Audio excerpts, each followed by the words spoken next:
Welcome back to IELTS with Kashif, the platform dedicated to transforming your struggles into success stories. I am your host, and joining me today is our expert, Aisha. Hello, everyone. It is always a privilege to be here on IELTS with Kashif. Aisha, today we are tackling a question that haunts almost every test taker. You practice every single day. You solve test after test, yet your reading score absolutely refuses to move past a 5.5 or a 6.0. Why? It is incredibly frustrating. Students put in hours of hard work, but the band score remains frozen. Today, we are going to dissect exactly why your reading bands are not increasing, and more importantly, how to fix it. Let's get right into it. What is the number one mistake you see students making during the reading practice? The biggest mistake is treating the IELTS reading test like an English literature exam. Students try to translate and understand every single word. And when they encounter a difficult vocabulary word, they panic? Exactly. They freeze.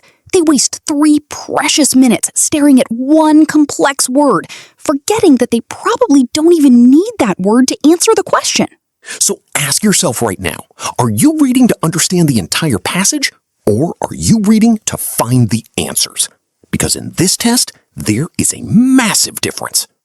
That brings us to the ultimate enemy in the reading module, time.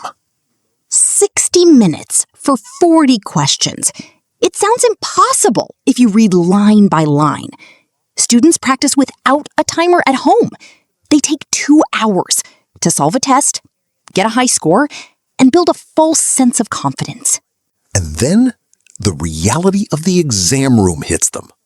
Yes, they fail to master the art of skimming for the main idea and scanning for specific keywords.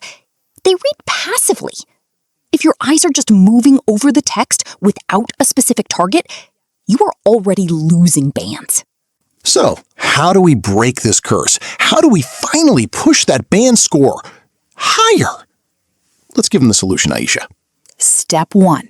Stop taking full tests every single day. Instead, analyze your mistakes. If you got a true, false, not given question wrong, why did you get it wrong? Did you misunderstand a synonym? Synonyms.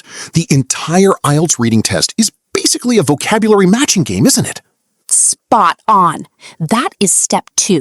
You must train your brain to look for paraphrasing. If the question says budget, the passage might say financial constraints. Do not look for exact words. Look for exact meanings. Remember, practice does not make perfect. Only perfect practice makes perfect. Analyze deeply, read smartly. Trust the process. Implement these active reading strategies, manage your time strictly, and you will see that score jump. Thank you, Aisha, for these profound insights. And thank you to all our listeners for tuning in. If you start applying these changes today, your next practice test will look very different. Keep practicing and stay positive. This is IELTS with Kashif, your ultimate partner in this journey. Don't forget to subscribe, share this with a friend who is struggling, and we will see you in the next episode. Keep learning, keep growing.